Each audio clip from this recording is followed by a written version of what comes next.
battlefield, okay? We are head on in the freaking storm. The storm is here. The storm is coming in right alongside of the Stormy Daniels hush money trial.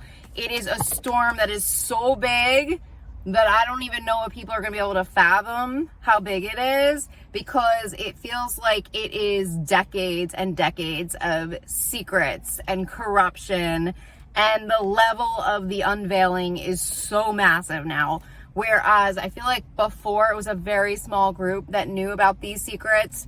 The secrets it's growing like very big right now. So it's going to be like a force of energy, like a storm. It's going to be like a tornado that's like, it slowly is building. That's where we're at right now. Like, it's growing. Like, the tornado is growing because people have been lied to for a really, really long time. And as they start to get the truth, they're all going to start to kind of get upset, okay? And it's going to build a momentum of, I just heard fury. It is a momentum of fury. It's going to be a lot of anger coming up. That's going to be part of the storm. And then that's how we heal, okay? Because we have to go into that anger mode. So we're going into the anger mode. That's kind of where we're at right now. And it's anger from a different opposition force. It's anger from a force that was probably very trusting. It was probably people that never saw it coming. So it's going to be them going into a form of rage. And the people that knew the entire time what was going on, they're going to be going into probably more like opposite energies, where they're like kind of be like hunkering down and trying to like fix everything. So it's like a different energy. So there's the sun. So the sun's coming out. It came out within the last 15 minutes. The sun flew out already 3 or 4 times. So it's like, it's pretty bad. It's going to be, in terms of the information that is going out, it's going to be pretty bad, because people are going to feel very betrayed at a very large scale globally. It's global. It's a global betrayal.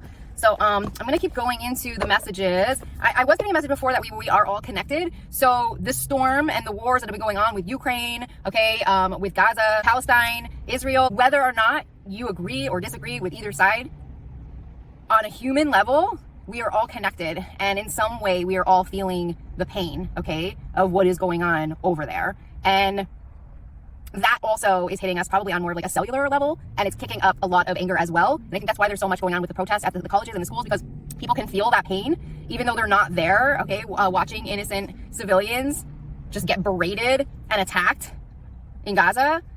But it is like, we can feel that pain globally. Like, I think we can all just feel that pain. Like, and I'm going to go into that a little bit more. The reason we can feel the pain is why. The reason we can feel the pain is because there's an imbalance energetically, okay? So when innocent people are getting attacked and there's so much pain and so much hurt and so much darkness, there's something within us, like on a biological or a cellular level, that gets thrown off as well. And in some way, we are feeling that same energy, like it's an imbalance, and it goes out globally. So then the imbalance goes out, and it's going to go out in a whirlwind of like rage and fire and hurt, okay? Because it's, again, it's a wound. It's like an unhealed wound that is going out to the masses, okay? So people are really getting upset. And you can even just say the name and people can feel the energy of it, because that's how powerful energy is. You could just say Gaza and people will just can go into pain. Literally, they will go into pain, because they just know that what happened to innocent people is not warranted in any way, okay? And nothing that you do to any human in that kind of a way, you know, to destroy one's life, to destroy anybody's life, is not warranted. To go after somebody, to target somebody, okay? To target somebody in a way that is so unfair. There's nothing that we could have or buy in our world that warrants going after innocent people. There's nothing materialistic that I feel is worth destroying innocent humans' lives, okay? And that's where I reside. That's the space I reside in. And maybe not everyone energetically is going to be picking up on that, but depending on where you are, energetically, how ascended you are, you're going to feel those energies. Depending on how sensitive you are, you're going to pick up on those energies, okay? And the youth right now is raging, but you have to think about the youth, okay? The youth, they are almost like an untapped. There is an innocence to them still. So they're going to be feeling things a little bit differently than we would, because they're not as jaded as like the older generations, okay? So they're a little bit more, you know, they're kind of like, you know, carry their heart outside of them a little bit more. So I think the youth, you know, can feel a lot as well. That's why children are so sensitive, okay? They feel a lot of pain. They feel those energies. That's why they cry all the time. They can feel all of that. And the older we get, the more jaded we become. But we're looking at college, you know, college age, 18, 19, 20, you know, they're young. So they're still feeling that energy. And when they kind of catch on of these injustices, they can't handle that energy either. They can feel it too. And a lot of that younger generation, I don't know if that's Z, I don't know where they fall in line, what that category is, or if that's still like, if that's Y, but it's like they are here to shake things up. Okay, they're here to do things differently. They are not here to be worker bees. No, they are not here to fall in line. They are here to shake everything up. They're here to do the opposite. Okay, the older generations, everything was like reform. Okay, everything is like you follow the rules. You know, that's, and we can go into the history of that. I mean, that's going back all the, you know, we can look at all of that, and a lot of that's come up with Rockefeller and the school systems and the Nazis and, you know, controlling people, and it goes into our military systems, you know, our justices, everything. Now the younger generation, they don't resonate with that. They don't resonate with that. They do things differently. They don't understand. They don't feel the same way. They're not as, they don't take, you know, they're just a different breed of person, and that's by design. Every time I have read on the younger generations, they are here to shake things up. They are here to not follow the norms. Like, they were intentionally incarnated to shake shit up, okay? They are not here to be part of the 9-to-5 fucking workforce. No, no. They are not that group. And people might not want to hear that, especially in the older generations. They don't understand, like, how could we function? But look at what happened. How many people now work from home? Look at what happened with COVID. Look at how much we transitioned. And it's almost like that younger generation is like, it's, you know, it was like almost in a weird way. I mean, totally not okay what happened, but in a weird way kind of set them up in some way, because they're not designed to do that. They're not. They're designed, I mean, when I pick up on the energies of the younger generation, they're just, they just feel kind of like hippie-ish, or like kind of like a free-spirited energy. Like, they got break the chain. Like, they're not here. They're not here for the norm. There's way more vegetarians. There's way more vegans. There's way more people. Look at the haircut. Look what's going on. Like, they're infusing the older generations and just doing whatever we want. Like, you know, like, they're, you know, they have color all over them. Like, they don't care. They like paint themselves. They don't care. Like, they carved the way for us to just be more free, like to be free energetically. So they're a huge shift for us. They're an important part of everything. They're an important part of humanity. They're an important part of the world. And so I am totally against any type of generational shaming. I am totally against it, because every generation is here for a freaking reason. Every single one. And it is all, you know, I feel like a lot of it is part of the bigger plan. And, you know, we can say, oh, I worked so much harder. I did this and I did that. You know, it's a completely different ballgame, because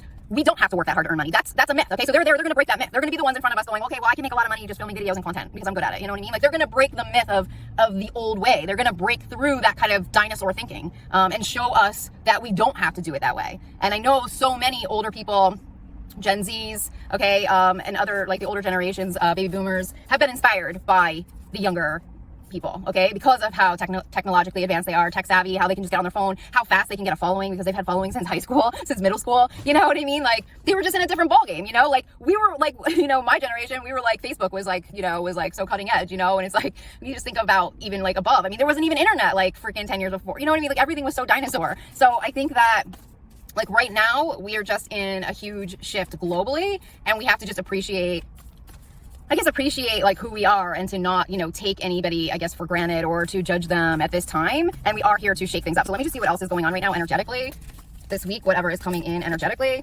So I have Keepers of the Earth, you are not alone. Ancient ancestors stand behind you. So I think that just goes into it. It's like, we have to just stand by our truth, okay? And the college campuses have gotten so messy, and they should never get that messy. And part of that messiness, some of it feels like it could be by design as well. Like, I don't know what's going on with police force. I don't know what is really going on with these other groups that are coming in and how they're infiltrating them, because these are supposed to be peaceful protests, and then they're going like out of control rogue. So, I don't know, but I guess I could just be like a part of that storm, and just part of that rage energy that might have to just go on right now, to kick stuff up in some way, or to show that people care in some way. But I think it's like right now we have to find people almost through this storm, so that we know we're like not alone. Like, I don't know why that kind of like gets me teary-eyed, but like I felt like connected to some people in the spotlight, and I have felt like they're kind of part of my mission in some way, and that I needed to connect with their energy in some way today. So I think that that's part of it, is like we're in the storm together, even though we might be battling it alone, or it might feel lonely at times, even though we might have some people around us. I think it's like just knowing that there are pockets of these kind of Avengers out there that are all freaking trying to do the same thing. And the more we can think like that, think at like a higher plane of thinking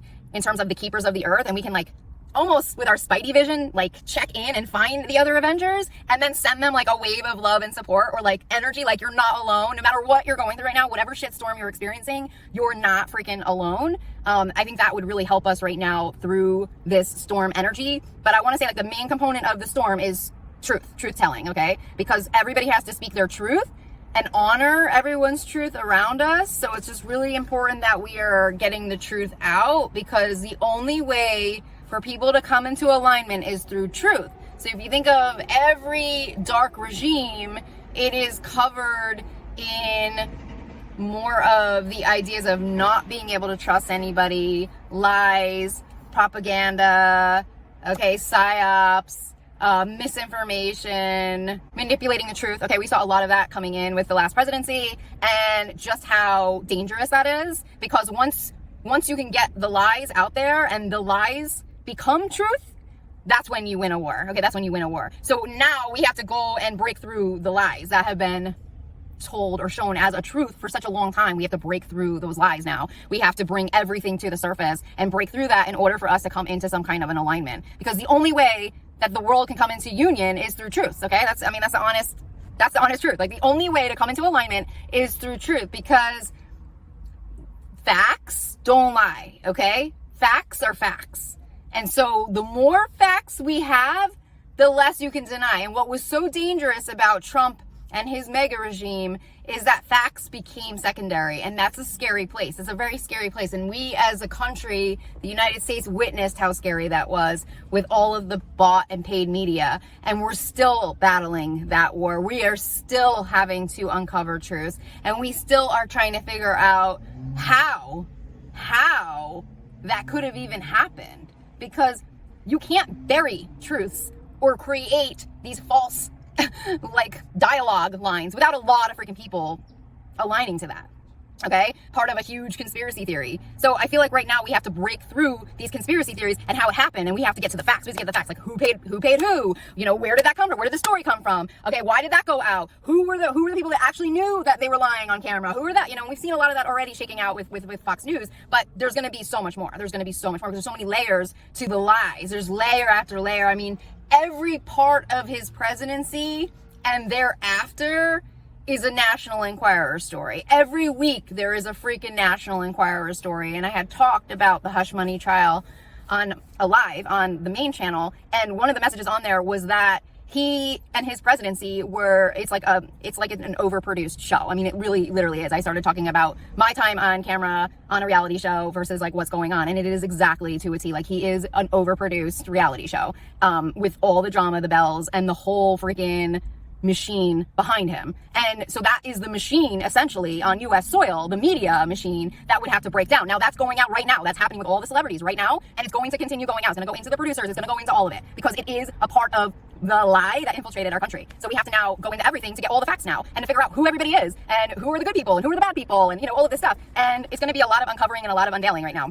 And there's also obviously a lot of people that don't want the truth out there, and they get desperate because they don't want to go to prison, and they don't want to do this, and they don't want to do that. And that's another situation, is that people of money and power believe that they were above the law. They believe that with every part of their body and soul. And for whatever reason, or for whatever that time period was, that might have been the case. That might have been the case, that they could commit crimes. Donald Trump, he stood in front of the freaking camera and he said that he could kill anyone on the streets of Manhattan and nothing would happen to him. And he meant it. He freaking meant it. Because he's done it. He's fucking done it. And guaranteed he has done it. And so that means all those people, okay, all the crimes that they have gotten away with for so long, they've gotten away with these crimes. They've gotten away with them. So now all of that stuff has to come up. Every single one of those crimes would have to come up. So we're looking at a storm. The storm is coming in right now. That is the storm. And the people who committed the crimes, who were above the law, they're going into a time period where that is not going to be the case anymore. I mean, I believe it is not going to be the case anymore. I just got the temperance coming in and judgment. I don't believe it, because it's gotten to such a level, and maybe we weren't able to break through that wall. Maybe we weren't able to break through the Trump wall, okay, where he could do whatever he wanted. Maybe we weren't able to infiltrate that wall, okay, that he had for so long, that allowed him to be a freaking crime boss. But right now, that wall is breaking. Right now, the walls are breaking. The walls around him are freaking breaking down, and people are waking the F up as to who he truly is, and as to who everyone around him is.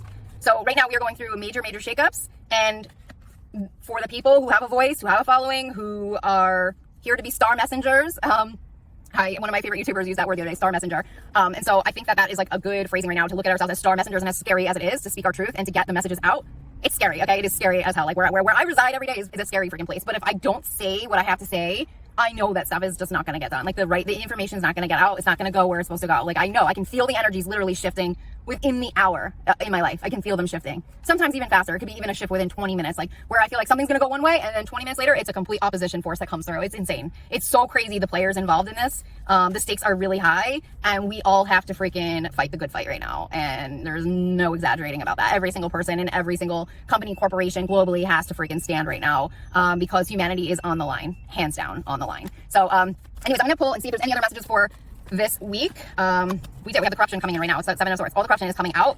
with a reverse boat.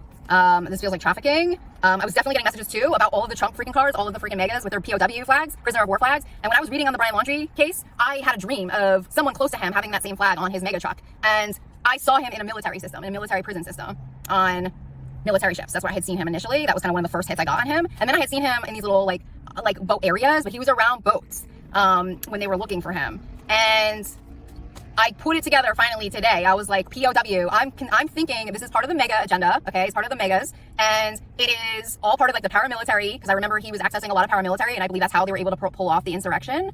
And I think also it's connected to Incel, which is a misogynistic, violent group, a terrorist group that is anti-women. And I think now, like, it's all coming together that I think the owners of women like me are the POW guys. They're the megas. They're all the megas. And I think they are, the goal was for them to own women, and I think it's through Incel. And then I think Incel, shifts off.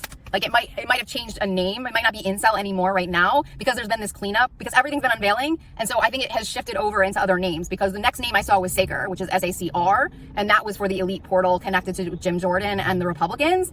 And so I was thinking it might just be like another version of Incel. But Incel is a bunch of techies, okay? And I believe Mark Zuckerberg is one of them. Like, he's connected in as well. And I think it's all part of this Animatrix kind of operation. I think there's many groups involved, including the churches that we've talked about as well. But I think it's all going to come to light with the POW flags, because that's how I got thrown into a war, for sure. I was put in with military, and I definitely felt like I was a POW. And I was also being trafficked through the system.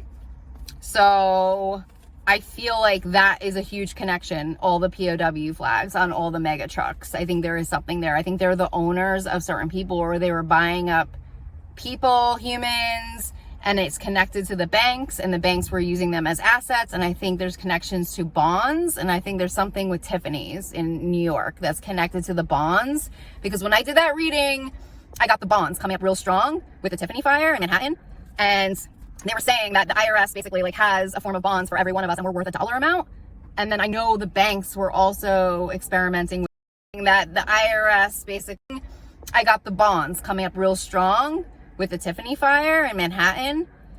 And they were saying that the IRS basically has a form of bonds for every one of us, and we're worth $1 amount. And then I know the banks were also experimenting with the metaverse, which is connected to Zuckerberg's Meta. And I was like, okay, I think that they were saying that the IRS basically has a form of bonds for every one of us, and we're worth $1 amount. And then I know the banks were also experimenting with the metaverse, which is connected to Zuckerberg's Meta. And I was like, okay, I think that there's something with the bonds in Manhattan connected to us being purchased as assets through the bank in some way. And then the people that own us might be Incel, or as part of this elite portal in some way. So I'm still kind of uncovering that, but I think the POW is a huge component into the trafficking operation that's been going on our soil.